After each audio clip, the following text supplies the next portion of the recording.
Bonjour à tous, nous allons débuter cette session du groupe hypertension artérielle avec le privilège de recevoir Xavier Girard avec nous pour modérer cette session. Cette diffusion est diffusée en live sur Internet et nous allons parler de la maîtrise, maîtriser la base pour optimiser la prise en charge de l'hypertension artérielle avec un premier orateur, Thierry Denol, qui va nous parler de la pression de consultation automesure MAPA. Quelle bonne mesure pour quelle bonne situation. Les orateurs ont 20 minutes, 15 minutes de, session, de planche et 5 minutes de questions. Merci. À toi Thierry. Bonjour à tous. En fait, merci d'avoir osé lancer cette session sur ce thème qui peut paraître du b.a.-ba, mais vous allez voir qu'il y a quand même des choses nouvelles. Voilà. Donc, au sein de la Société française d'hypertension artérielle, on fait beaucoup de recommandations. Donc, je vous invite à aller sur le site de la Société française d'hypertension artérielle et vous retrouverez la plupart des recommandations. Alors, celle-là, c'est la recommandation sur la mesure de la pression artérielle. Alors, il y a quand même des choses qui sont quand même un peu nouvelles et qui changent. C'est que maintenant, on prend la pression artérielle uniquement dans la mesure du possible avec un tensiomètre électronique, que ce soit en consultation ou en ambulatoire. Et ce n'est que lorsqu'on n'y arrive pas, c'est pour ça que malgré tout, il faut une autre technique, en cas d'arythmie, de prééclampsie ou chez l'enfant, où la mesure auscultatoire est recommandée. Mais il y a très souvent maintenant des appareils qui vous permettent de passer de l'automatique en auscultatoire. Alors bien entendu, toutes les mesures maintenant doivent être effectuées en millimètres de mercure. Et nous, cardiologues, il faut que vraiment s'astreigne à le faire pour que tous nos correspondants s'y mettent aussi. Alors on commence toujours à prendre la pression artérielle aux deux bras et on la prend après au bras le plus élevé. Alors maintenant, une fois qu'on a parlé de cette mesure de pression artérielle, est-ce que pour les hypertendus, il faut continuer à mesurer la pression artérielle en consultation? En fait, cette pression artérielle de consultation, elle est complètement décevante. Et elle est décevante parce que, comme vous le savez, il y a cette réaction d'alarme, mais il y a aussi le biais de l'observateur, il y a une grande variabilité tensionnelle. Et puis, théoriquement, nous, on doit prendre une décision pour un patient, pour lui donner un traitement antihypertenseur, éventuellement à vie, avec toutes les conséquences au niveau de ses assurances pour des prêts bancaires, etc., sur une mesure, quoi. C'est scandaleux, quoi. Donc, ce n'est pas possible de faire ça. Donc, en pratique, on a plusieurs techniques. On a l'automesure, la MAPA que vous connaissez, et peut-être que vous connaissez moins les mesures répétées. Alors, ça, c'est un papier qu'on avait réalisé qui montre la faible reproductibilité, c'est-à-dire à un mois d'intervalle, si vous prenez la pression artérielle en consultation, eh bien, vous vous apercevez que l'écart type de la différence, elle est colossale, ce qui veut dire que vous avez 95% de chances que simplement par le fait de reprendre la pression artérielle en consultation, votre mesure, elle va se balader à 15 mm de part et d'autre de la pression artérielle initiale. Donc tout ça pour vous dire que ça ne sert pas à grand-chose. Et qu'en automesure et en MAPA, l'écart type de la différence est la même. Donc vous voyez déjà pas une équivalence, mais entre la MAPA et l'automesure au niveau des résultats. Alors du coup, il est temps de changer parce qu'on a maintenant des appareils qui sont validés et relativement peu onéreux, sauf, vous allez voir, pour l'appareil en consultation qui est assez cher, avec une utilisation qui est facile et adaptée à chacun, des mesures qui sont précises et, comme vous l'avez vu, beaucoup plus reproductibles, avec une valeur pronostique maintenant qui est bien admise, que ce soit en automesure ou en MAPA, qui est bien supérieure à la pression de consultation, avec des indications acceptée et une prise en charge améliorée avec une pression qui diminue, une meilleure observance et moins d'inertie. Donc, Sergiu, qui travaille beaucoup sur l'automesure, avait fait un éditorial en disant est-ce que l'automesure, finalement, ne va pas faire disparaître la pression artérielle de consultation? Voilà. Alors, quelles sont les indications de l'automesure et de la MAPA? Donc, vous allez voir que finalement, c'est tout le temps. Puisqu'il est recommandé de faire une automesure ou une MAPA avant de débuter un traitement, avant de modifier la posologie d'un traitement, en cas de suspicion d'HTA résistante et dans le cadre du suivi d'un patient et dans le suivi d'un patient avec un effet blouse blanche. Donc finalement, quand vous regardez ça, vous vous dites quand est-ce qu'il faut faire simplement une pression de consultation? Quand en fait vous mesurez un hypertendu qui a un accident de la route, vous n'allez pas lui faire une automesure, ça c'est sûr. Quand il a un AVC ou qu'il y a un problème, aussi quand vous êtes dans du dépistage, d'accord. Mais dès que vous allez prendre une décision sur un hypertendu, vous voyez, vous allez devoir passer par l'automesure ou la MAPA. Alors l'automesure, nos patients nous posent toujours la même question. Quel type d'appareil lui conseiller? Comment l'utiliser? Et quelles sont les valeurs de normalité? Et quand doit-on l'utiliser? Alors, les appareils, les tensiomètres, ça, je ne sais pas si vous êtes habitués, en fait, il y a un marquage CE. Alors, le marquage CE est un marquage industriel, simplement, et non un marquage métrologique. Donc, il faut que les appareils que vous préconisez à vos patients soient à la fois CE, mais ça, c'est un peu obligatoire, mais aussi qu'ils soient validés par un protocole. Alors, vous allez voir, il y a un site. Avant, on avait, nous, en France, par le ministère, une liste des appareils homologués. Mais maintenant, on n'a plus cette liste-là et on a un site qui nous permet de connaître les appareils homologués. Alors, utilisez uniquement les tensiomètres avec un brassard huméral. Pourquoi? Si vous prenez votre tension avec un brassard au poignet, avec le bras en haut ou en bas, vous aurez plusieurs centimètres de mercure de différence. Donc, si vous supportez le bras, pas supportez le bras, il y a une différence. Au sein du club des jeunes hypertensiologues, il y a un certain temps, on avait fait une étude avec les bras croisés versus le bras au niveau du cœur et on avait vu que, en fait, il valait mieux les bras croisés qui revelaient plutôt qu'ici où il y avait une différence importante. Donc si un patient vous parle de son appareil automesure, il vaut mieux lui dire de prendre les bras croisés qui correspond à la mesure brachiale.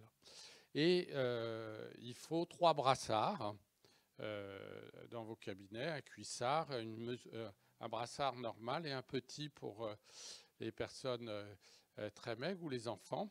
Et surtout savoir qu'il ne faut pas changer les tensiomètres d'un appareil à l'autre.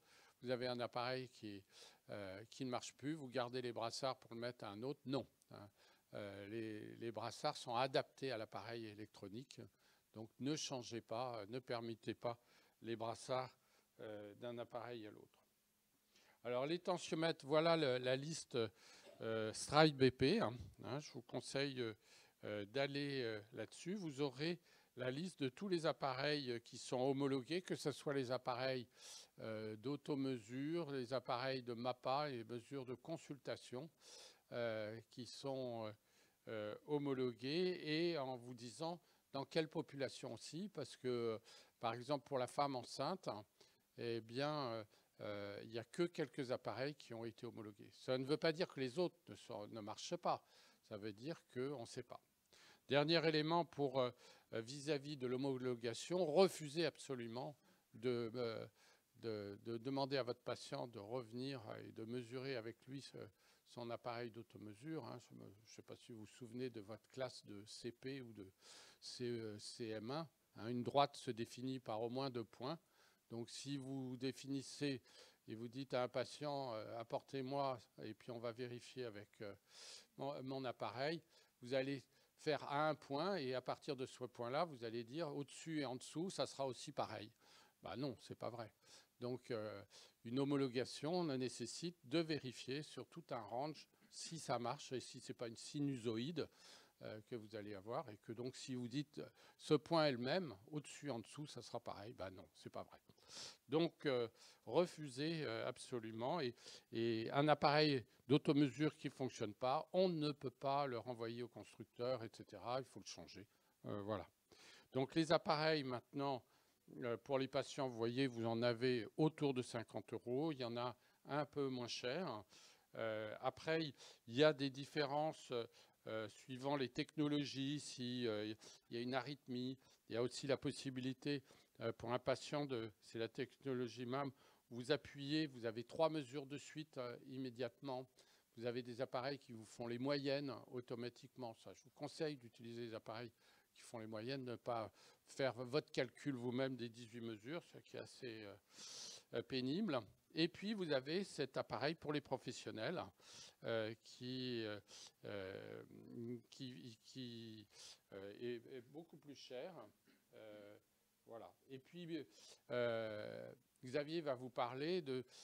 il y a en ce moment vraiment une révolution dans les appareils d'automesure, avec tous les appareils avec télétransmission qui sont déjà en vente, comme l'appareil WeThings, qui fonctionne très bien, ou des appareils sans brassard, Xavier va vous en parler. Il y a même maintenant des possibilités d'avoir une automesure avec des pressions artérielles nocturnes. Bon, c'est dans certaines conditions. Peut-être que tu en parleras aussi. Voilà. Donc, un mot, je pense que d'ici, allez, dans les 5 ans, il va y avoir une révolution énorme dans tous ces appareils d'automesure. Alors, comment est-ce que je vois demain, mais je dirais presque aujourd'hui, parce que c'est ce que nous, on fait par exemple à Saint-Malo, c'est l'automesure, la pression artérielle, je vais vous en reparler tout à l'heure, répétée en particulier en hôpital de jour et pour l'hypertendu. Et donc, après, le patient, il peut vous transférer la mesure avec télétransmission, et puis vous pouvez faire de l'éducation thérapeutique, et puis ensuite travailler soit en téléconsultation ou par une infirmière, une IPA, et adapter le traitement. Je pense que de plus en plus, on va travailler comme ça, et ça sera très bien. Alors les résultats, il y a une étude qui avait montré que le patient qui vous retranscrit les mesures, dans 76% des cas, c'est bien, et dans 24% des cas, eh bien, les mesures qu'il vous met sur le papier ne sont pas exactes. Donc, d'où l'intérêt d'avoir vraiment des appareils que vous prêtez, qui vous donnent directement la moyenne, et avec une petite imprimante ou directement sur votre ordinateur. C'est beaucoup plus simple. Alors maintenant, les valeurs normales. Alors vous savez que les valeurs normales de l'automesure, comme de la MAPA diurne et de la MAPA, diurne, eh bien c'est 135,85. Mais vous avez vu que les dernières recommandations américaines et européennes mettre des pressions artérielles plus basses en consultation. Et donc, vous voyez que si on s'adapte au 130-80, eh bien, l'automesure, c'est 130-80 et la MAPA diurne, c'est 130-80. Alors que si vous prenez des pressions artérielles plus élevées, vous voyez que l'écart augmente entre la pression de consultation et celle de l'automesure et de la MAPA. Voilà, donc... vous pouvez rester au 135-85, mais dans la plupart des populations, maintenant, on peut descendre au moins à 130-80. Alors, que penser de la MAPA? Alors, la MAPA, les indications de la MAPA, vous voyez, c'est quand on ne peut pas utiliser d'automesure, grosso modo. Bon. Mais aussi, c'était en 2018, vous voyez, pour avoir la pression nocturne. Donc là, vous allez voir, l'automesure, on va pouvoir avoir des données même la nuit. Et puis, en cas de suspicion d'hypotension artérielle ou de grande variabilité, alors ça c'est rare, mais c'est vrai que si vous avez un Scheidrager ou si vous avez vraiment des chutes de pression artérielle et d'hypotension orthostatique importante, eh ben, la MAPA a un énorme avantage par rapport à la pression de consultation. Donc ça, c'est une super indication. De même, dans l'HTA résistante, certes, l'automesure va vous permettre de confirmer qu'il y a une HTA résistante, mais la MAPA va vous donner des renseignements qui sont, à mon avis, indispensables. C'est au niveau de la chronothérapie, c'est-à-dire qu'à partir, avec la MAPA, éventuellement, vous allez découvrir que le patient, il est tout à fait normotendu en fin de matinée, et qu'en fin d'après-midi ou début de soirée, il est vraiment hypertendu. Et donc, et vous allez revoir votre traitement et vous allez découvrir que votre traitement, vous lui donnez tout le matin avec des molécules qui ne couvrent peut-être pas bien les 24 heures, et que donc vous allez pouvoir adapter, sans encore augmenter le traitement, simplement adapter les heures de prise de pression artérielle, ce que vous réussirez beaucoup plus difficilement à faire avec une automesure. Alors, on a maintenant des données qui sont fortes maintenant pour dire qu'il y a une valeur pronostique bien supérieure pour l'automesure et la MAPA, comme je vous l'ai dit, en termes de mortalité cardiovasculaire, en particulier sur la pression artérielle nocturne. Mais je pense que Romain en parlera. L'intérêt de cette pression artérielle nocturne à bien regarder. Et puis, vous voyez que l'hypertension artérielle par effet blouse blanche, elle n'est pas si bénigne que ça. Hein. Avant, on disait, oui, vous avez une hypertension bénigne et vous n'avez rien. Voilà.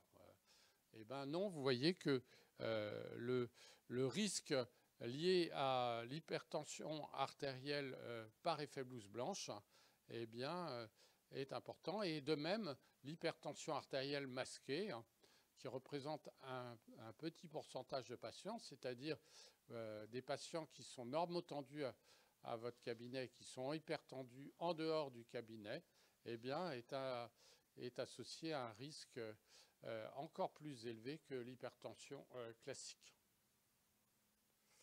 Alors, la MAPA, comment faire? Eh bien, une mesure, par exemple, donc là, les recommandations, c'est des avis d'experts, hein, ce n'est pas des preuves formelles. Une mesure toutes les 15 minutes, une mesure toutes les 30 minutes la nuit. Bien regarder s'il n'y a pas des trous de plus de 2 heures, et puis vérifier que votre appareil il est bien homologué. Alors, comme je vous ai dit, les recommandations, les valeurs normales qui correspondent à 140-90, ça, il faut que vous les connaissiez bien. Hein. C'est donc 135-85 dans la journée, 120-70 dans la nuit et 130-80 sur les 24 heures. Voilà. Mais vous ne devez pas vous limiter à regarder ces moyennes.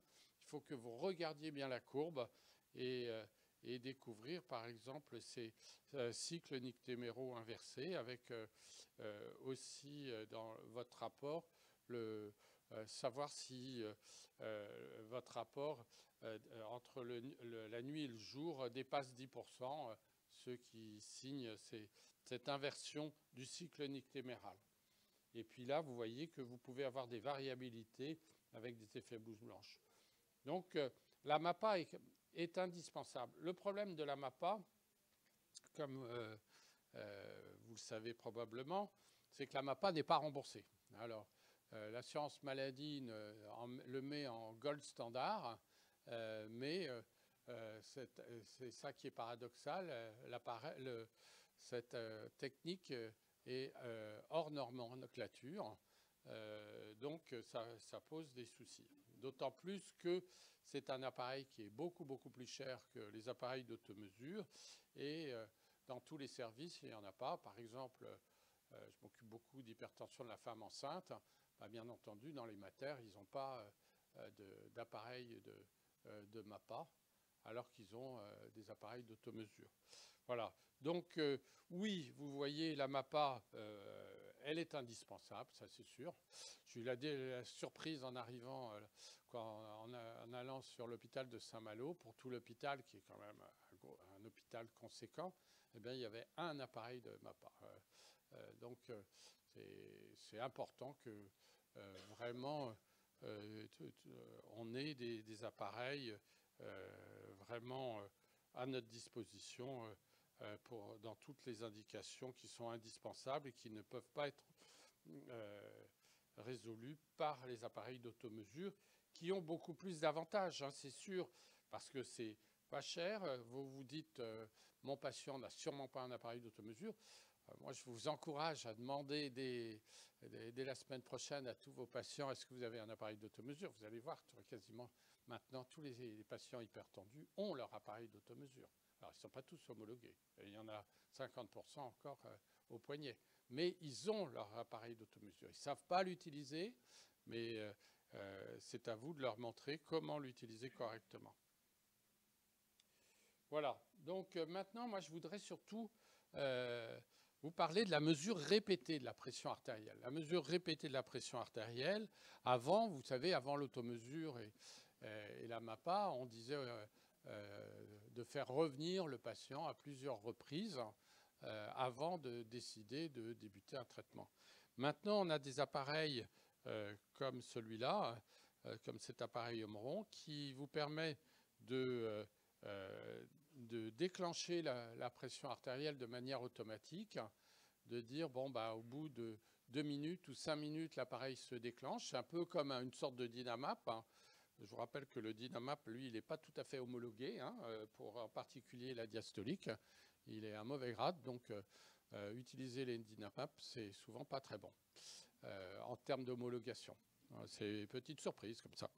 Et donc cet appareil vous permet aussi, lorsque vous êtes un patient est en fibrillation auriculaire ou qu'il a plein d'extrasystoles ventriculaires, vous passez en mode auscultatoire et vous pouvez avoir donc ces différents types. Alors, vous mettez par exemple 5 minutes de repos, vous sortez de la salle de consultation, ou plutôt l'infirmière vous fait ça, et puis les 3 mesures de suite à 1 minute d'intervalle sont lancées, et ça vous donne la moyenne, et cette moyenne, eh bien, donne des résultats comparables à une mesure diurne de la pression de la MAPA. Donc, vous voyez, c'est très, très intéressant. Alors, c'est d'autant plus intéressant qu'avec cette technique, eh bien, vous pouvez donc utiliser soit l'automesure, soit la MAPA, soit cette mesure répétée, et organiser, si vous voulez faire une véritable consultation d'hypertension artérielle, eh bien, transformer votre consultation d'hypertension artérielle en hôpital de jour d'hypertension artérielle. L'hôpital de jour, vous savez, il nécessite plusieurs intervenants. Eh bien, l'infirmière vous installe le patient, fait l'éducation thérapeutique de votre patient, lui explique quel type d'appareil d'automesure et voit avec le patient l'appareil qu'il doit utiliser, récupère le questionnaire que vous lui avez donné ou envoyé par la poste ou par Internet sur tout l'interrogatoire que vous allez faire. Donc, elle récupère le questionnaire, elle vérifie son appareil d'automesure, elle vous branche le patient, elle sort de la pièce. Et alors, ça nécessite bien sûr deux pièces. Et puis, vous récupérez après toutes ces données, vous faites votre consultation, elle vous a fait éventuellement votre électrocardiogramme. Derrière, vous avez la diététicienne. Et bien là, vous travaillez comme des rois. Vous travaillez vraiment comme des rois. Et avec un hôpital de jour qui est mieux rémunéré pour l'hôpital, et puis et avec une certitude beaucoup plus importante. Vous évitez beaucoup de MAPA, et c'est très intéressant. Donc, la mesure répétée, à mon avis, est une bonne chose. Je vous remercie.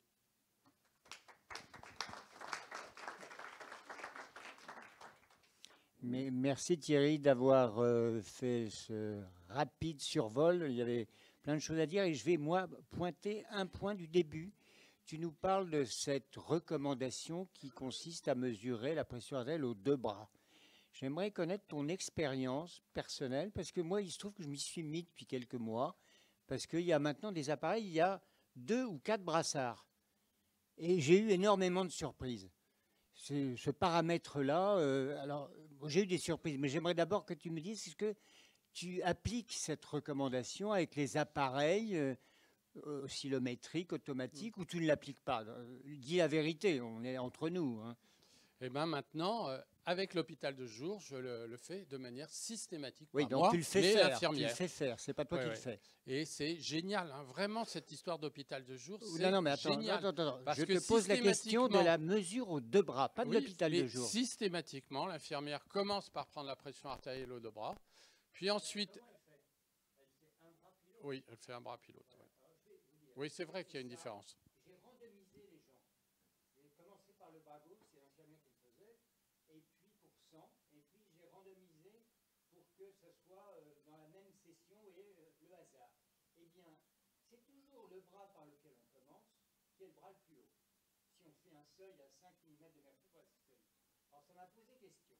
Et donc, j'ai du coup cherché à trouver un appareil avec 2 ou 4 brassards. Donc, il y a le Mésic qui en a 4, il y a le Microlife qui en a 2. C'est des superbes appareils, beaucoup trop chers pour pouvoir être achetés. Donc, je conseille de l'acheter dans les médias.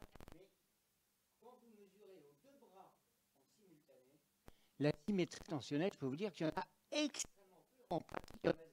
J'en ai fait une centaine, il y en a 0. Et pire que ça, si vous le faites 2 fois de suite, un coup, ça va être le bras droit, un coup, ça va être le bras gauche. C'est-à-dire, l'histoire de l'asymétrie tensionnelle, c'est surtout de l'effet blouse blanche. Et oui, il y a un effet blouse blanche chez tout le monde. Donc, le bras avec lequel on commence, il sera toujours plus haut. Donc, je crois que c'est très intéressant de se dire que cette recommandation est complètement foireuse.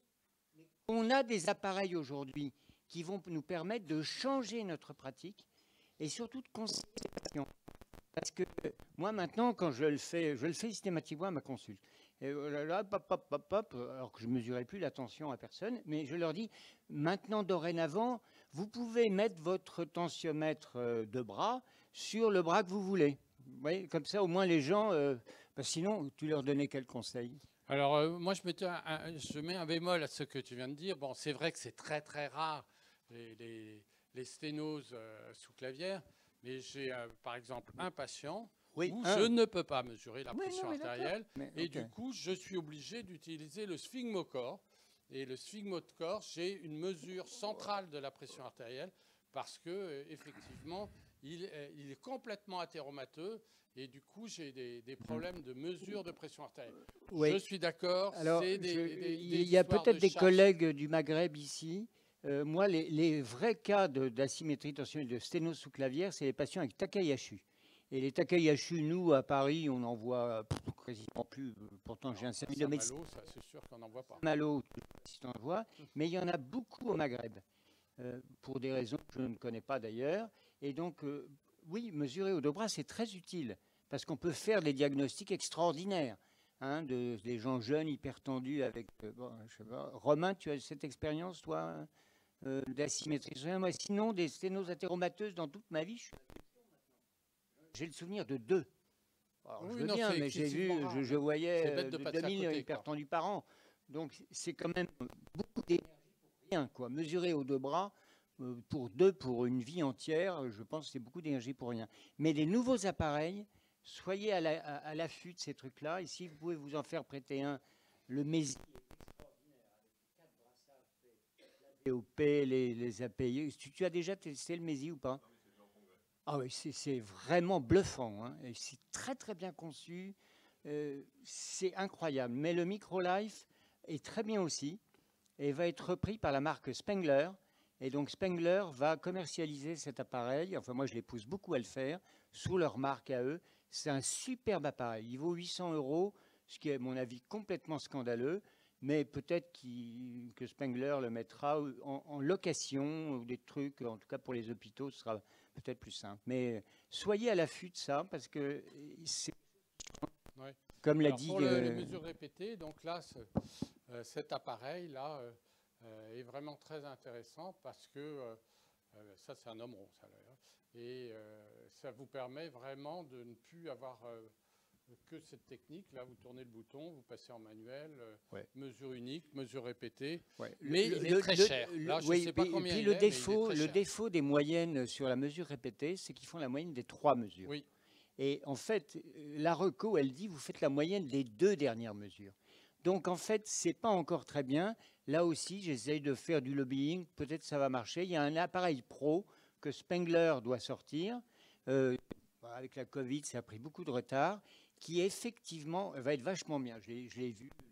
Ça sera comme un tensiomètre, vous voyez, pas affoler les médecins généralistes. Hein. Donc, mais en fait, il y a de l'électronique à l'intérieur. On appuie sur le bouton. Il déclenche automatiquement. Il fait la moyenne des 2 dernières. Et donc, ça va être un appareil pas mal. Et ils disent que c'est moins de 200 €. Donc ça, je pense que c'est le truc qui va changer notre pratique dans les, ils le disent, fin 2023, la commercialisation. Bon, ça va être intéressant. On pourra vraiment se mettre à faire de la mesure répétée.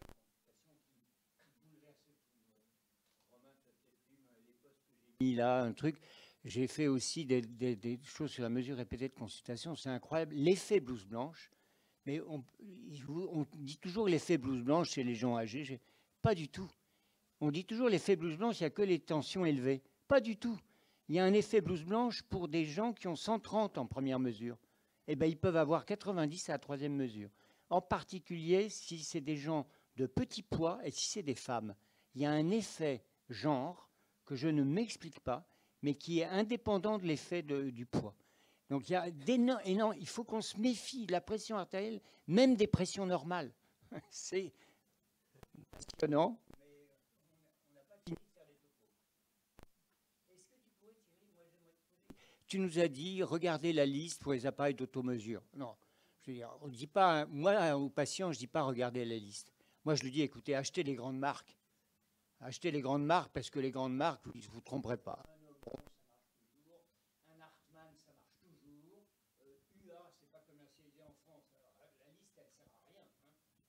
Spengler, ils n'ont pas des appareils extraordinaires. Nous, on en avait bien. Qu'est-ce que vous dites, vous, à vos patients? Eh ben, pour répondre à ta question, moi, j'ai l'énorme avantage de l'hôpital de jour. Donc, l'hôpital de jour, l'infirmière, eh ben, elle vérifie ces appareils. Mais ce qu'il faut être sûr, c'est en tout cas, ce qui est certain, c'est que les appareils qu'ont les patients, eh bien, c'est très souvent des appareils vendus sur Internet. Qu'est-ce que tu dis, Thierry? Toi, tu es en fin de carrière. Qu'est-ce que tu dis à tes patients? Tu ne dis pas à ton infirmière. Tu es à l'hôpital de Saint-Malo depuis quelques mois. Qu'est-ce que tu dis dans ton cabinet?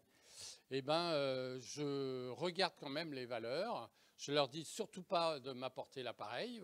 Oui, ça d'accord. Ça c'est très important. Et après, je suis un peu embêté. Alors, ce qui est sûr aussi, quand même... Donnez les grandes marques. Alors, voilà, je vous donne le truc. Donnez les grandes marques, comme ça, vous les connaissez. Le truc chez Lidl à 19,99, non, il marche, hein. Oui. Il marche, mais il va marcher 200 fois et après, il s'arrête. Il y a un truc qui pète à l'intérieur. L'avantage, par exemple, on n'a pas de conflit d'intérêt, Xavier et moi, je ne pense pas. Mais, pas pour ça, en tout cas. En tout cas, les hommes ronds, là, c'est sûr qu'ils sont... ils se font une règle d'homologuer, parce qu'une homologation, ça coûte cher, et ils homologuent oui, c'est pas le problème de l'homologation, en fait, qui coûte le plus cher. Les gens me l'ont expliqué, les vendeurs d'appareils. Ce qui coûte cher dans un tensiomètre, c'est pas l'électronique, ça vaut 5 $. Oui, ils le font faire en Chine, tous. 5 $, c'est prix d'usine en sortant. Mais c'est le brassard. Le brassard, ça vaut entre 3 $ et 15 $. Et les meilleurs brassards du marché, c'est Omron. Le brassard Omron, il est incroyable. Les brassards Mézi, ils sont incroyables. C'est ça qui coûte cher. Donc, quand les gens achètent un truc à 19,99 chez Lidl, il va marcher, mais le brassard va se mettre à fuir, le tuyau va... Vous voyez, c'est une question en fait, de qualité du produit. Et tu le disais tout à l'heure, on jette l'appareil quand il ne marche plus. Je veux dire, ce n'est pas très moderne, ce n'est pas très développement durable. Hein. Moi, je trouve qu'il ne faut pas dire aux gens, achetez un appareil, vous le jetterez s'il ne marche plus. faut le dire aux gens, écoutez, économisez pendant 3 mois pour acheter un truc à 50 €. À 100 €, il ne faut pas. Je pense que c'est du vol. Enfin, il y a des gens qui s'enrichissent, mais c'est pas bien. Et à 50 €, on a un superbe appareil avec un très bon brassard. Hartmann a des très beaux brassards. 22-42, c'est la bonne taille qui permet de faire 95% des patients qui vivent dans nos pays. Aux États-Unis, peut-être pas parce que les gens sont plus gros, mais on l'a fait aussi. Il faut avoir des brassards suffisamment gros. Maintenant, les gens ont des gros bras. Et donc, voilà, 22-42, c'est ce qui est inscrit sur le brassard. Vous ne posez pas de questions avec Omron, pas avec Hartmann. Ben, c'est ces marques-là qu'il faut conseiller. C'est bon. Tensoval. Ouais, Tensoval, le brassard n'est pas très bien. Moi, j'ai engueulé les gars et ils se sont fait fourguer des trucs qui sont longs, mais pas assez hauts. Vous voyez, il y a une relation pour la poche. Non, Spengler, Tensoval, ce n'est pas les meilleurs. Et Withings, moi, Withings, j'aime. C'est que vous avez les résultats. Ouais, mais enfin, toutes les datas s'en vont chez Withings. Voilà. Toutes les datas s'en vont aux États-Unis. Alors, moi, j'aime pas trop les datas des patients. C'est aux patients, c'est pas à Withings. Donc, moi, le connecter, je pense que c'est pas idéal. Romain, je crois qu'il faut qu'on y aille. Pardon? Oui, donc je vous disais pour l'auto. Alors, c'est la question de Xavier. Est-ce que je refuse de regarder les mesures d'un appareil qui n'est pas homologué ou même au poignet? Réponse non. Mais c'est vrai que pour la question bras croisés, donc je demande au patient en fait de déclencher son appareil, voilà, toc, et puis de prendre sa pression artérielle bras croisés. Mais en tout cas, l'histoire de mettre le bras comme ça, eh bien, il y a une différence entre comme ça et l'huméral. Entre huméral et bras croisés, on avait trouvé... Oui, on l'avait fait avec Caroline, oui. Ah, pour le poignet, c'est uniquement pour le poignet. Oui. Dans mon expérience, et après on passe... le vrai problème de l'appareil de poignet, c'est la position que mettent les gens, c'est-à-dire pour beaucoup de gens, des gens âgés, beaucoup de femmes âgées, elles aiment les bijoux, elles le mettent comme une montre. Et si vous mettez comme une montre, ça donne une pression, mais elle est beaucoup plus élevée. Donc moi, typiquement, c'est une dame qui arrive avec une automesure, elle a 180, et moi je lui mesure, elle a 120. Il y a un problème. Une achetée à masquer, c'est très rare quand même, avec des tels deltas. Et je lui dis, mais apportez votre appareil la prochaine fois et montrez-moi. Et à ce moment-là, elle vous fait la démo, elle le met comme une montre. Et ben, vous lui montrez juste, non, il faut le tourner. Voilà, c'est marqué sur la boîte, mais alors, c'est le problème. Juste une dernière remarque, c'est, je ne sais pas si tu as eu la même... j'ai eu beaucoup de patients qui ont eu des pseudo-HCA masqués, effectivement. C'est-à-dire qui étaient normotendus au cabinet et très élevés à domicile. Je leur ai mis une MAPA et j'ai eu la bonne surprise de m'apercevoir que l'automesure ne fonctionnait pas. Donc, mais souvent, c'est des gens qui ont les appareils de poignet. Donc, si vous avez quelqu'un qui est très élevé à la maison et normal au cabinet, première question à lui poser, est-ce que vous avez un tensiomètre de poignet? Si un tensiomètre de poignet, là, maintenant, je leur dis, écoutez, achetez un tensiomètre de bras, parce que celui-là, il est moins précis. Vous voyez, on fait du baratin, voilà. C'est ce que je fais. Romain, c'est à toi. Romain, comme on a été bavard, il va falloir que tu rattrapes un petit peu. Donc, Romain Boulestreau, un grand chef de l'hypertension artérielle. L'avenir de l'hypertension artérielle, je te promets le meilleur avenir, Romain. On se connaît depuis longtemps et tu as choisi ton thème, puisque tu es l'organisateur de cette session, avec Raphaël. Acheter asystolique isolé, diastolique, nocturne isolé. Comment gérer c'est très très bien d'avoir choisi ce thème, Romain. Je trouve que c'est important d'en parler avec les confrères. C'est des situations, on n'en parle jamais assez. À toi. Merci beaucoup Xavier, merci de m'accueillir les modérateurs. J'ai la chance d'être modéré par 2 amis. Merci à vous qui avez eu le courage de vous lever ce matin et à tous ceux qui nous regardent. Raphaël, je sais que les Palois sont en salle de staff à nous regarder, donc bonjour à eux et merci à eux. Effectivement, c'est moi qui ai choisi mon thème, c'est l'avantage d'organiser. Et je voulais absolument vous parler de ça parce que ceux qui me connaissent et m'ont déjà entendu parler savent que je dis tout le temps que l'hypertension artérielle, c'est plus un problème en fait. C'est hyper facile à contrôler maintenant dès qu'on fait des choses très simples, sécuriser la mesure, dépister d'emblée les patients qui nécessitent un bilan d'HTA secondaire, titrer les traitements avec des thérapies combinées, peu de comprimés, 2 maximum, et s'il y en a quelques-uns qui vous résistent, 2, 3, 5%, vous les envoyez à des centres experts, et il n'y a plus aucun problème. Ça, c'est ma philosophie, mais c'est la réalité. Sauf que sécuriser la mesure, la base, et c'est le titre de la session, ça ne marche que si vous avez une MAPA, par exemple, Thierry vous en a parlé, et que tout est cohérent. Là, on est très content, la pression systolique, diastolique est normale, le jour, la nuit, sur 24 heures, là, tout va bien. Quand tout est élevé, tout est facile aussi, d'accord, puisque vous avez l'information. Maintenant, quand il n'y a que la systolique qui est élevée, et la diastolique normale, que la diastolique élevée, que le jour, que la nuit, ça peut devenir problématique, parce que là, il faut savoir quoi faire. Et c'est une situation qui finalement est assez fréquente. Qui dans la salle a déjà rencontré ça, par exemple? Tout le monde. Oui, tout le monde lève la main pour ceux qui ne voient pas la salle. Donc on va voir ensemble qu'est-ce que ça veut dire, parce que si vous ne savez pas, vous pouvez être un petit peu en difficulté pour gérer ces situations-là. Donc HTA systolique isolé, première chose, il y a 2 tableaux qui sont complètement différents. Vous avez le patient jeune qui est grand et longiligne, et vous avez la personne qui est plus âgée ou qui est à haut risque cardiovasculaire. Et c'est complètement différent. Le patient jeune, en fait, le problème, c'est l'amplification.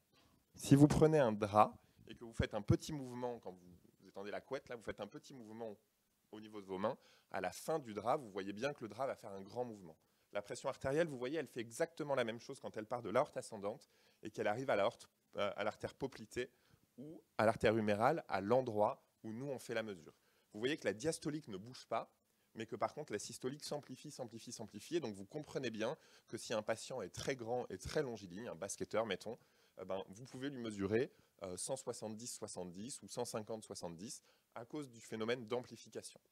Évidemment, c'est des patients qui auront à côté de ça, qui seront en bonne santé, qui seront plutôt sportifs, plutôt jeunes, la plupart du temps, parfois un IMC un peu élevé.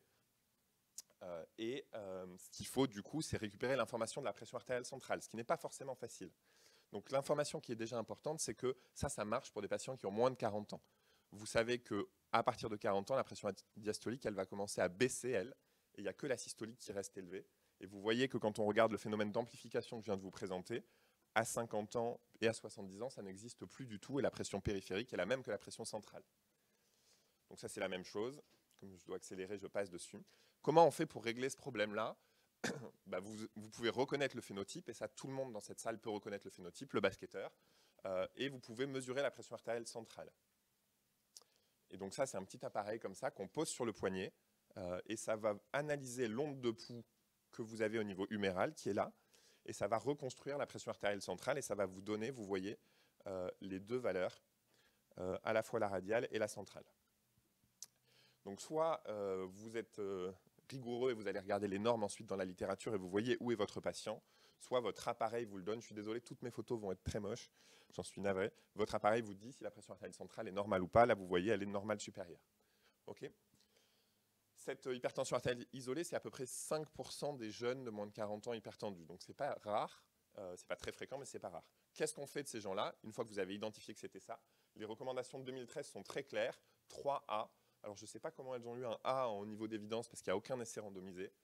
Mais en tout cas, elles sont très claires sur le fait que ce n'est pas des patients qu'il faut traiter pharmacologiquement. Il ne faut pas leur donner de médicaments. D'accord ? En revanche, c'est des gens qui sont un petit peu plus à risque que les autres. Et vous allez le voir, on va retrouver ça dans quasiment tous les phénotypes. L'HTA blouse blanche, Thierry en a parlé, l'HTA sous pilule qui se normalise après, etc., etc. Tous ces phénotypes un peu particuliers, c'est des gens qui vont devenir hypertendus systolo-diastoliques plutôt que les autres. Et donc, il faut les surveiller de près par des automesures répétées tous les 6 mois, tous les ans. Il faut faire très attention aux autres facteurs de risque, leur faire perdre du poids, etc. Mais pas leur donner de médicaments parce que le surrisque cardiovasculaire, il est faible. C'est à peu près le même que les gens qui ont une pression artérielle normale haute, par exemple à 135 mm de mercure. Donc ça, c'est un cas concret d'un gars qu'on a eu dans le service. Donc un grand, IMC plutôt un peu élevé, adressé par le cardiologue. Le holter, vous voyez, 142,75 sur 24 heures, donc la systolique était élevée de façon isolée, il n'y avait pas d'HTA secondaire. On lui fait le tonomètre et vous voyez qu'il y a bien 2 ondes, l'onde systolique et l'onde diastolique. On va revenir dessus juste après. Et quand vous regardez au niveau central, il avait 15,8 au niveau périphérique, il a 12,8 au niveau central. Et pardon, je ne vous ai pas montré, mais dans les normes, il était normal supérieur. Donc qu'est-ce que vous faites en pratique de ce jeune homme que vous avez diagnostiqué? Vous savez qu'il peut évoluer un petit peu plus vite vers l'HTA systolo-diastolique, donc vous allez le surveiller. Vous ne le traitez pas, Soit vous pouvez surveiller sa pression centrale, mais là vous êtes dans un centre plutôt expert, soit vous ne pouvez pas, et en fait il suffit de surveiller la diastolique. Très simple. Tant que la diastolique est normale, a priori il n'a pas évolué, dès qu'elle monte, là vous savez que vous devez démarrer un traitement. Il y a un petit sur-risque cardiovasculaire global, et donc on essaye d'améliorer les règles d'hygiéno-diététique. Quand je parle de surveillance rapprochée 1 à 2 fois par an, vous avez maintenant des applications, alors j'en ai choisi une par hasard bien sûr, hein, puisque c'est Xavier qui l'a développée avec la FRHTA. Vous avez des applications sur le smartphone qui sont très simples et qui permettent aux patients d'expliquer comment choisir son tensiomètre, comment on fait une automesure avec des petites vidéos, de faire l'automesure, éventuellement de vous envoyer l'automesure si vous voulez. Tout est stocké, enfin, c'est des applications très pratiques. Et ces patients-là, qui ont cet âge-là, sont extrêmement friands de ça. Ça vous met automatiquement dans l'agenda quand est-ce qu'il faut refaire la mesure de pression. Donc c'est très utile. Chez le patient qui est un peu plus âgé, vous avez le même tableau initial, hein, 153,77 sur 24 heures, encore une fois désolé pour la photo, mais là vous lui faites la mesure radiale et vous voyez que vous n'avez plus du tout l'onde diastolique, tout est en systole, on va revoir juste après pourquoi, et du coup la pression centrale elle reste élevée et vous êtes au-dessus. Alors comment ça marche? Hop. Ce patient-là, qui a cette hypertension artérielle systolique isolée, c'est ce patient, d'accord? Quand vous voyez chez un patient qui a plus de 50 ans, plein de facteurs de risque cardiovasculaire et qui est un patient âgé, vous allez voir une HTA systolique isolée. La première chose que vous allez faire, c'est que vous allez éliminer une insuffisance aortique. Et après ça, faites très attention. Il y a un gros signal d'alerte. Parce que dès que vous voyez une pression pulsée comme ça élevée, les patients sont comme ça. D'accord? Et donc, il faut évidemment aller chercher ça, puisque ce n'est pas le chiffre le problème. Le chiffre, c'est ça. Alors pourquoi est-ce qu'ils ont, ces patients-là, une HTA systolique isolée? Normalement, le cœur se contracte, l'aorte se distend, donc la systole ne monte pas trop, et en diastole, vous avez du sang qui est restitué, de la pression qui est restituée, donc vous avez une diastolique un peu haute. Donc une systolique plutôt basse, une diastolique plutôt normale haute. Si vous avez des artères rigides, ça ne se distend plus, donc la systolique explose, et ça ne restitue plus en diastole, donc la diastolique baisse. Et en plus, il y a une histoire d'onde réfléchie. L'onde réfléchie chez les jeunes, elle arrive en diastole, donc c'est pour ça qu'il y avait 2 bosses tout à l'heure. Chez les personnes plus âgées ou très rigides, arrive en systole, et c'est pour ça que chez le deuxième patient, vous aviez une grosse onde. Donc là, il y a vraiment un gros message, et c'est probablement le message le plus important d'aujourd'hui. Les patients qui ont une HTA systolique isolée et qui sont à haut risque quand vous les voyez ou qui sont âgés, il faut absolument faire attention. Ils ont toujours des grosses comorbidités, c'est des HTA anciennes sévères, c'est des insuffisants rénaux, c'est des diabétiques, c'est des patients qui vont être très cardiovasculaires, qui vont souvent avoir une HTA résistante, puisque les artères étant très rigides, la pression va être haute, et compliquée à gérer. Ils vont alterner poussée hypertensive et hypotension orthostatique, puisque les barorécepteurs sont tous très rigides. Ils vont tous avoir une insuffisance rénale, donc vous allez avoir du mal à monter les IEC, la spironolactone, etc. Ils vont faire de l'hypotension orthostatique, donc dès que vous allez vouloir être agressif, ils vont arriver avec des malaises. Donc c'est des patients qui sont très graves et très compliqués à gérer. Ça, on va passer un petit peu vite dessus, mais c'était pour vous dire la même chose. Donc pour la pratique, la pression pulsée, vous pouvez faire de la VOP, de la pression centrale, tout ce dont on vous a parlé là. Vous pouvez aussi regarder la pression pulsée, vous avez déjà la majorité des informations. Et vraiment, je vous encourage à avoir un œil important là-dessus. Vous éliminez l'insuffisance aortique, j'imagine que tout le monde est cardiologue ici, donc ça c'est facile. Vous dépistez tous les territoires artériels, parce que ces patients-là, en fait, ils vont mourir de ça, d'événements cardiovasculaires, et ils vont mourir très vite, là, si on ne fait pas attention. Et vous êtes agressif sur la prise en charge des autres facteurs de risque cardiovasculaire, le tabac, le cholestérol, etc. Aussi de la pression artérielle, mais en ayant en tête qu'il y a un rapport bénéfice-risque qui va être pas facile à trouver avec l'hypotension orthostatique, avec la pression artérielle diastolique. Vous savez que si vous avez une diastolique qui descend à moins de 50 mm de mercure chez un coronarien, il va commencer à faire plus d'événements. Et donc, vous n'allez pas lui rendre service. Et donc, ces patients-là, probablement qu'il ne faut pas les mettre à 120-50 ou 120-40 de pression. Probablement qu'ils sont mieux un peu plus haut en systolique, mais pas trop bas en diastolique. Donc un rapport bénéfice-risque plus difficile et une fonction rénale pas facile à gérer parce que très vite, vous allez arriver sur l'insuffisance rénale aiguë, terminale, etc. Et ça va vous bloquer pas mal de médicaments. Robin, j'en profite. Tu pourrais nous parler de la non-indication de la dénervation rénale chez ces patients-là parce que... Vous venez de le faire. Oui, non, mais dis-le toi, parce que moi je le dis, mais si c'est toi qui le dis, c'est mieux. Alors, pourquoi est-ce que Xavier insiste là-dessus? Parce que dans la dénervation rénale, il a été montré que c'est des patients qui répondent globalement beaucoup moins, première chose. Deuxième chose, vous avez vu l'aorte de ce patient. Je ne sais pas quel cathétériseur a envie d'aller mettre des cathéters là-dedans. Raphaël fait des dénervations rénales à peau. Il me fait un nom de la tête. Donc voilà, c'est effectivement pas les patients les plus adaptés. Et on a déjà beaucoup d'autres patients à dénerver que ceux-là. Merci, Romain. Je vous en prie. Sur l'HTA systolique isolée, c'est terminé. On va parler de l'HTA diastolique rapidement. parce que le temps est quasiment écoulé. Donc là, vous n'avez que le deuxième chiffre qui est élevé. Et ça, c'est quasiment tout le temps des femmes qui ont fait une prééclampsie et que vous surveillez. La systolique est normale, la diastolique est élevée. Qu'est-ce qu'on fait avec ces femmes-là? C'est aussi des patients métaboliques. Voilà, il y a aussi des patients qui sont obèses et qui ont juste la diastolique qui est élevée, qui ne sont pas forcément les femmes avec la prééclampsie. Alors, ce qu'on sait, et ça c'est extrêmement important, on sait que le risque augmente avec la systolique, augmente avec la diastolique, et c'est pour ça qu'on dit l'un ou l'autre, mais en fait on part du principe que les deux augmentent ensemble. Et on ne sait pas ce qui se passe si les deux augmentent. On ne savait pas ce qui se passait si les deux augmentent de façon séparée. Ce qu'on sait, c'est que plus la pression pulsée est élevée, plus vous êtes en danger, on vient de le dire, et plus elle est basse, moins vous êtes en danger. Et donc la patiente qui a une systolique à 120 et une diastolique à 90-95, eh ben, en fait, elle a une pression pulsée qui est plutôt basse. Alors ça a été très compliqué pendant longtemps. Xavier pourra peut-être nous en parler. Parce que pendant longtemps, on se disait la diastole, c'est les résistances vasculaires, et donc quand la diastolique est élevée, c'est la vraie hypertension, etc. Et en fait, on sait depuis une grosse étude de 2020, qui est sortie dans le JAMA, que finalement, ce n'est probablement pas le cas. Vous prenez une hypertension artérielle diastolique isolée, vous prenez un patient qui est normotendu dans 2 grosses cohortes américaines, et le pronostic est le même.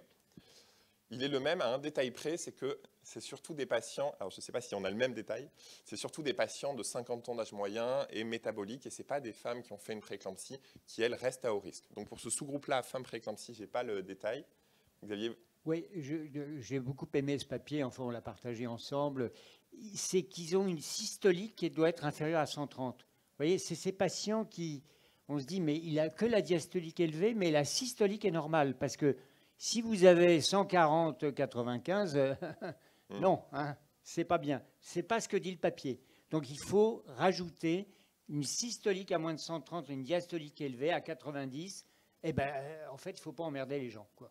Mais si la systolique est élevée, c'est des hypertendus. Il ne faut quand même pas les laisser tomber, ceux-là. Tu es d'accord, Romain? Alors, je suis d'accord et j'en profite pour vous dire que si vous voulez en savoir plus sur ce que pense Xavier Girard de cette situation, vous avez dans tous les médias de la FRHTA Xavier qui a parlé de ça et qui vous expliquera plus en détail ce qu'il en pense. Et c'est un podcast et une vidéo qui a très très bien marché. Et je ne pensais pas du tout, je me disais que ça va intéresser personne. Et en fait, c'est un problème tellement courant que vous pouvez l'écouter, ce que j'avais raconté était pas mal. Merci Romain de me faire la pub. Et donc ces femmes-là, pas de surrisque cardiovasculaire. Alors ces femmes-là, ces gens qui ont une diastolique élevée, pas de surrisque cardiovasculaire évident si la systolique est franchement normale. Il faut chouchouter les femmes. Pourquoi? Parce que les femmes, c'est celles qui ont fait la prééclampsie et elles, vous savez que la prééclampsie, un antécédent de prééclampsie, c'est l'équivalent d'un tabagisme toute sa vie. J'exagère un peu. Si on en a fait 2, 3 ou 4, c'est explosif le risque. Et donc elles, il faut faire très très attention à elles et notamment être très agressif sur le suivi parce qu'elles vont devenir hypertendues systolo-diastoliques plutôt que les autres et sur la prévention cardiovasculaire en général. Dernière chose, ça je vais très très vite, l'HTA nocturne isolée. Alors vous avez un patient, donc vous connaissez les mesures de pression artérielle et les normes, d'accord? Si vous avez un patient qui a uniquement une HTA la nuit et qui a une HTA des 24 heures qui est normale, une HTA de jour qui est normale, qu'est-ce qu'on fait? Ça, c'est une situation qui est un peu moins connue et qui n'est pas forcément facile. Ce qu'on sait, c'est que la pression artérielle la plus pronostique, c'est la pression en MAPA la nuit. C'est mieux que MAPA des 24 heures, c'est mieux que MAPA le jour, c'est mieux que automesure, puis c'est mieux que pression de consultation, qui est le pire qu'on ait. Thierry vous en a parlé. Donc ça, c'est vrai, mais c'est vrai, encore une fois, quand tout est élevé. Si vous avez que la pression nocturne qui est élevée, c'est plus difficile de savoir. Et donc, globalement, qu'est-ce qu'on fait? On dépiste l'apnée du sommeil parce que c'est quand même assez fréquent. C'est souvent des patients obèses, diabétiques qui ont ça. Donc, on est à nouveau agressif sur les règles d'hygiéno-diététique au-delà du traitement. Si le patient est hypertendu, on peut basculer ses traitements le soir pour restaurer la baisse nocturne. On peut baisser un peu plus la pression artérielle si la moyenne des 24 heures est normale haute. Si vous êtes à 129, 130, donc pile sur la ligne, vous pouvez baisser un petit peu plus la pression artérielle. Maintenant, s'il est parfait, si c'est moi, mettons, et que j'ai une HTA nocturne isolée et rien d'autre, ce n'est pas forcément des patients qu'on traite. On répète les MAPA parce que ce n'est pas forcément très reproductible, ça, le fait qu'on ait une HTA systolique isolée, enfin une HTA nocturne isolée.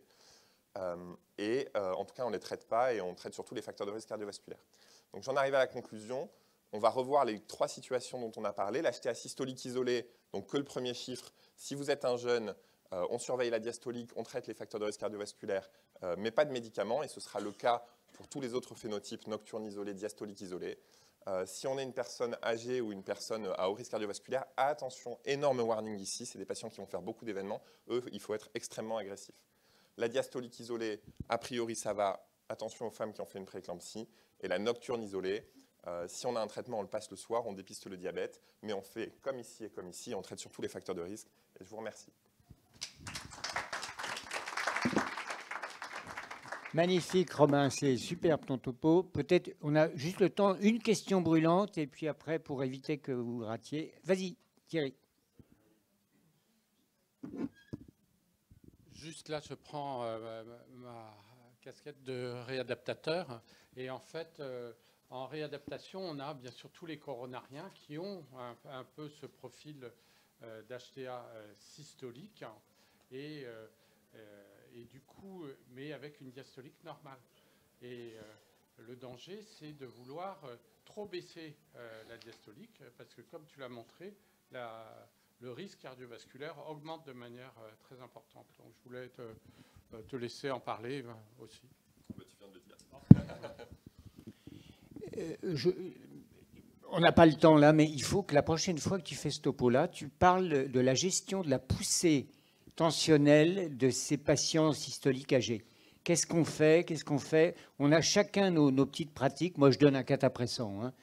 Génial, le catapréssant. Ça shoote les gens et ça dure 20 minutes pour baisser la tension. Mais qu'est-ce que toi, tu fais à ces gens-là? Alors, moi, je suis très en difficulté devant ces patients-là. J'ai peur des traitements à demi-vie courte parce que j'ai peur de la chute tensionnelle brutale et du malaise, de la syncope et de l'accident, etc. Alors écoute, en fin de carrière, moi, le catapréssant, c'est génial. Les petites vieilles ont leur c'est toujours des femmes âgées, hein, très anxieuses par tout ça. Elles en ont marre d'aller aux urgences pour leur poussée tensionnelle. On leur dit, allez voir votre médecin. Vous voyez, l'espèce de truc infernal comme ça. Et quand on les voit, on réadapte le traitement s'il n'est pas adapté. Et puis moi, je leur donne un comprimé de catapréssant en cas de poussée tensionnelle. Prenez la plaquette avec vous dans votre sac. Et vous verrez, il y a un truc incroyable. Le premier mois, elles en prennent 4. Le deuxième mois, elles en prennent 3. Et le troisième mois, elles n'en prennent plus. Donc, je pense qu'il y a quelque chose de très, très psychologique dans tout ça. Le cerveau lui-même se dit, je ne vais plus emmerder le patient parce qu'il a trouvé la solution. Vous voyez, mais c'est un truc très...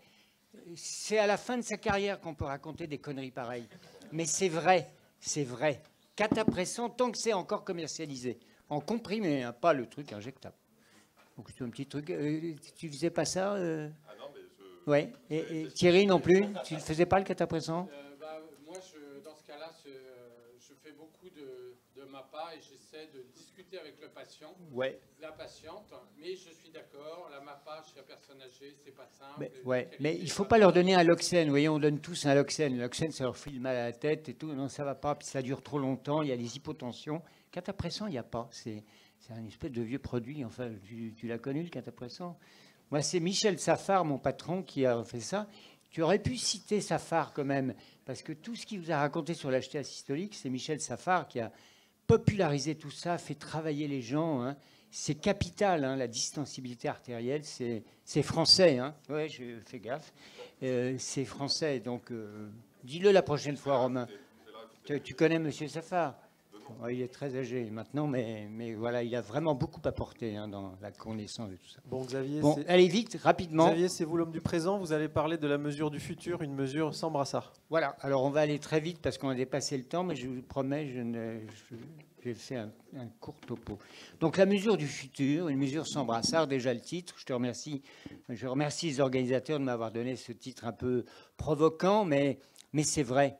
C'est vrai, il y a vraiment quelque chose d'incroyable qui s'est passé depuis 2-3 ans. Alors, comment on fait, s'il te plaît? C'est là, oui, d'accord. Et j'aimerais revenir sur cette mesure pratique. Alors, Thierry en a parlé. Oui, il y a déjà des choses dans notre pratique qui devraient changer et qui sont très, très lentes à faire changer auprès des médecins généralistes. Hein. La mesure tensionnelle est inventée par les médecins. On le sait depuis toujours. Quand les gens vous disent « j'ai toujours 12,7 », ça peut être vrai, mais c'est souvent complètement inventé. Hein. Le médecin, il n'a pas le temps d'aller s'occuper d'une tension à 16, donc il dit 12,7 pour calmer tout le monde. Alors, c'est ce que nous dit les recommandations de l'ISH, ESH, Global Hypertension Project. Cette photo, elle est vachement bonne. Le patient doit être assis et la mesure, c'est avec un appareil automatique. Hein. Il n'y a plus la mesure auscultatoire, c'est fini. Spengler et Foudrage. parce qu'ils vendent plus les stéthoscopes, hein, ils vident ça. Hein. Mais en fait, un stéthoscope, ça sert pour écouter si les gens ont un rétrécissement aortique, hein, et puis après on l'envoie faire une écho, mais ça ne sert plus à mesurer la pression artérielle. Alors, j'ai appris à une thèse toute récente où j'étais dans le jury, un truc, c'est Olivier Stechen, qui est un grand méthodologiste parisien et qui s'intéresse à l'hypertension, qui avait fait travailler son étudiant sur la littérature et un effet incroyable qui sont les jambes croisées. Là, Thierry a les jambes croisées, Romain n'a pas les jambes croisées. Est-ce que ça a un effet? Eh bien oui. Si on mesure la pression artérielle avec les jambes croisées, ben vous voyez, il y a une différence qui est très significative de 6 mm de mercure avec les jambes pas croisées.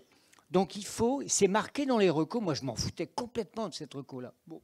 Mais maintenant je dis, non, non, non, en automesure, mettez-vous assis et ne croisez pas les jambes. Alors voilà, là tu es en train d'augmenter ta pression, Thierry. Voilà. Donc je suis désolé de vous embêter, mais c'est un truc nouveau. Moi je ne le savais pas il y a quelques mois. Le deuxième élément, c'est que cette fameuse mesure répétée de consultation, c'est très simple, mais c'est très compliqué. Parce que finalement, quand on doit donner cette recommandation aux collègues, aux confrères ou aux gens les pharmaciens, les machins, ils disent, mais attendez, déjà avec un chiffre de tension, on ne sait pas quoi faire. Mais alors avec 3, qu'est-ce qu'on fait? C'est lequel? La moyenne, on ne la fait jamais. Quoi. Et donc on a mis à la Fondation beaucoup de temps pour essayer d'émettre un document papier qui permette d'expliquer aux gens quoi faire. Alors d'abord, reporter les chiffres avec la précision de l'appareil. Il y a 3 chiffres et pas 2. Alors on dit millimètres de mercure, ça ne veut rien dire pour les gens. Mais il y a 3 chiffres sur l'appareil et vous ne m'annoncez pas que vous avez 12. 120 quoi? 122, 123, 124. Il faut former les gens et former les médecins. Hein, parce qu'on doit nous-mêmes annoncer la pression artérielle comme l'appareil nous le montre. On n'a pas à faire l'arrondi. Et ensuite, c'est la 3e mesure qui va être la mesure clé. Si on a la 3e mesure entre 100 et 130, 60 et 80, on fout la paix aux gens. La probabilité qu'ils aient une hyper ou une hypotension est nulle. Si en revanche, ils ont plus de 130, il faut vraiment qu'ils fassent une mesure en dehors du cabinet médical. Voilà. 130, 80. Donc vous voyez, on n'est plus au 140, 90 de la consultation si on utilise cette technique des 3 mesures. Et puis il y a un truc, moi, qui m'a... Alors là, Romain, il faut que tu bosses là-dessus. Il faut qu'on bosse tous collectivement là-dessus. C'est qu'en fait, moi, je me suis rendu compte avec mes patients qui faisaient n'importe quoi avec leur tensiomètre, d'accord, mais qui faisaient n'importe quoi avec le traitement. Ça, c'est plus emmerdant. Parce que maintenant, les gens, ah ben c'est bas, je le prends. Ah, c'est haut, j'en prends le double. Enfin... Ils ont des notions comme s'ils étaient diabétiques, quoi. Ah, un peu plus d'insuline, un peu moins. Alors que la cinétique des traitements est très longue, il faut leur expliquer tout ça. Voilà. Et il faut surtout leur apprendre à gérer la tension basse. Leur expliquer qu'une tension à 120, c'est idéal. Qu'une tension à 100, c'est idéal.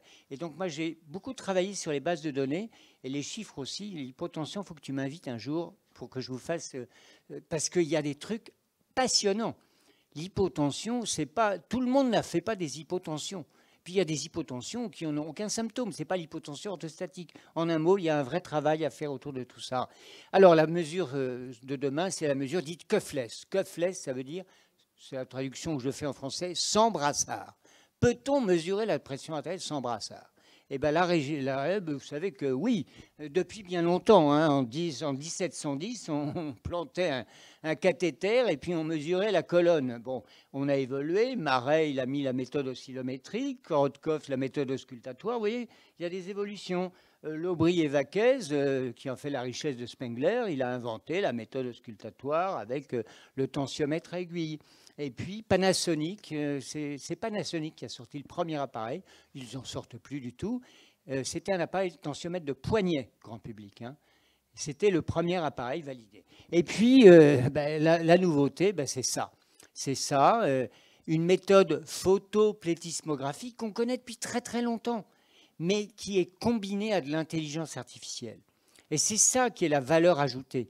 La plétismographie, c'est une technique qui est très complexe.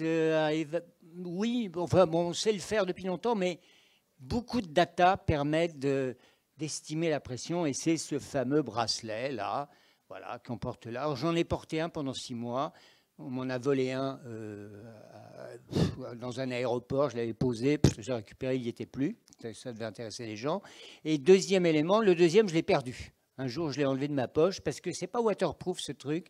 Et donc, l'été dernier, je l'ai mis dans ma poche et il est tombé. Voilà, donc c'est petit, le machin, mais on le perd. Hein, voilà. Donc, il n'y a pas que des avantages. Mais bien évidemment, je voulais vous montrer les inventeurs parce que ces gens-là, dans 50 ans, il y aura leurs photos comme celle de Korotkov, en particulier de Joseph Sola. C'est un type génial, c'est un ingénieur, il est génial. Et il a avec son copain, lui, qui est plus discret, qui est un marketeur. Je les ai rencontrés tous les deux, mais c'est deux mecs qui ont vraiment eu une idée, et surtout l'idée de breveter toutes leurs inventions. Parce qu'ils l'IA, le machin, c'est de la vitesse de l'onde du pouce, c'est hyper techno. Et ils ont breveté tout. Du coup, personne ne peut les copier. Et en particulier, pas Apple, pas Samsung, personne. Et actuellement, ils ont monté une start-up qui lève des millions. Et là, ils sont à la levée de fonds des 300 millions. Vous voyez ? Donc, c'est vraiment des génies. Et ces génies-là, alors c'est précis, c'est machin, ils disent que c'est très bien. En fait... c'est très bien, mais ils ne sont pas les seuls. Ils ne sont pas les seuls parce qu'il y a plein de gens qui veulent utiliser la même technique. Mais ils ont de l'avance parce qu'ils ont les brevets. Vous voyez, c'est pour ça que c'est les génies. Mais ce n'est pas la technologie en elle-même. Et le mieux, probablement le plus intéressant, c'est aux États-Unis en particulier, c'est les bagues. Hein. Demain, vous pourrez acheter une bague et qui mesure la pression artérielle en continu. Ouais, donc tout le reste, ça me paraît... Il y a des Français qui prennent en photo le visage et qui mesurent la pression artérielle. Je les ai eus au téléphone, ceux-là. Je ne suis pas convaincu. Hein, mais ils y croient beaucoup. Ils ont eu beaucoup d'argent pour pouvoir développer. Je n'y crois pas. Mais la bague, je pense que c'est très intéressant. Alors, il y a un problème avec toutes ces méthodes qui est majeur. La calibration est nécessaire. C'est-à-dire que dans l'absolu, vous avez le signal, mais qu'est-ce que c'est que ce signal? Ben, il faut le calibrer. Alors, Actia, le bracelet, ils vendent leur bracelet avec un tensiomètre. Bon, alors, il y a tout le problème du tensiomètre, de sa validité, de son usage, son machin. C'est une énorme limite. Et la FDA les emmerde énormément avec ça actuellement. Ils ont le dépôt en FDA, ils sont embêtés parce que on leur dit, vous devez calibrer tous les mois. C'est un chiant. Et puis la calibration, techniquement, elle n'était pas bien faite. Je les ai un peu conseillés, ils ont un peu changé des trucs. Et puis, depuis 6 mois, les Américains ont pris le dessus et je ne suis plus le conseiller. Voilà. Donc, parce que les petits Français, ils s'en foutent, on est chiant, on est machin, on leur dit que c'est bien. Voilà. Pour vous dire que c'est des trucs très, très mouvants. Et on ne peut pas dire aujourd'hui que c'est prêt. Il y a des problèmes encore avec cette technique, bien qu'ils vous disent c'est calibré, c'est machin. Oui, le travail est très bien fait. Ça mesure quelque chose qui est vraiment une pression artérielle.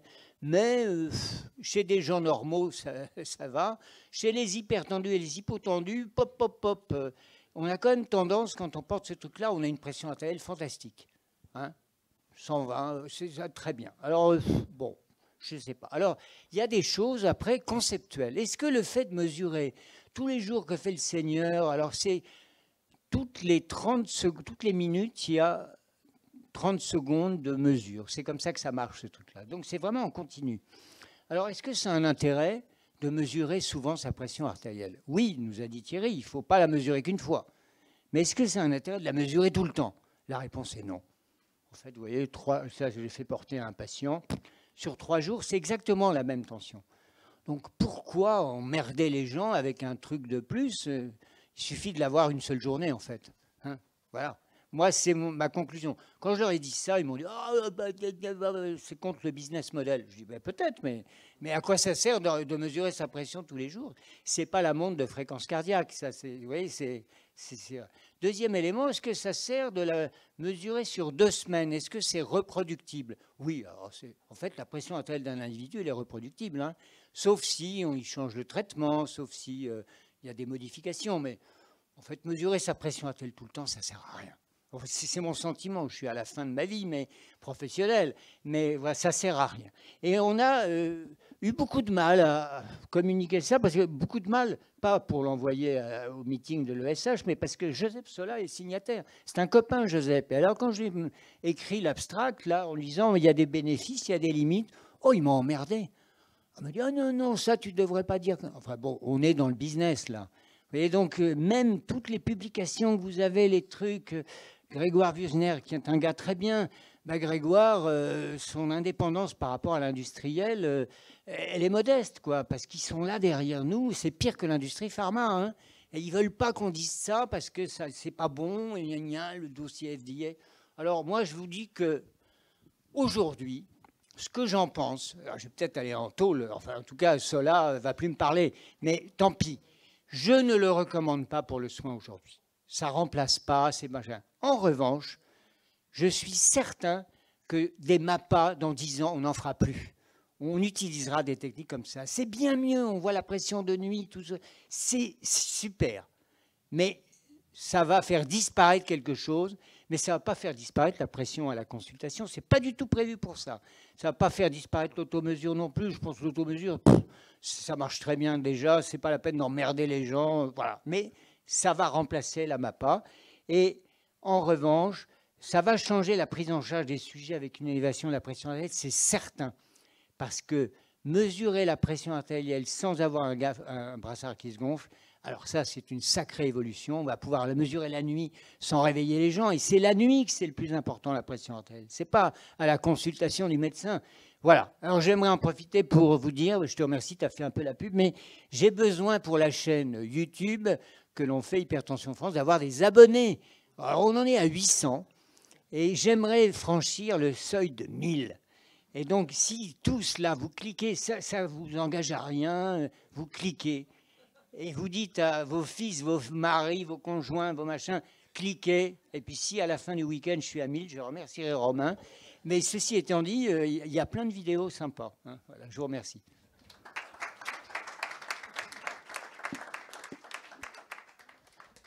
Vous n'avez pas parlé du prix de ces appareils? Oui, alors le prix, on va en parler. Le prix, vous savez, ce n'est pas un prix de fabrication, c'est un prix dans un business model. Alors, le bracelet Actia, c'est 200 €. Ça coûte cher, en fait. Je lui ai demandé, je voulais en acheter pour des études cliniques. Et je lui ai dit, Joseph, tu peux me faire un prix pour la fondation, machin truc.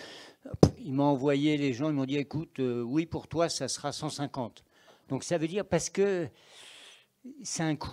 Vraiment, c'est un coût. Oui, mais pour le lancement d'un produit, c'est pas cher du tout. Quand on regarde combien coûtaient les premiers stents actifs à 2000 €, ils sont descendus à 500. Oui, mais attendez, c'est pas remboursé par la sécurité sociale, ça ne sera jamais. Hein.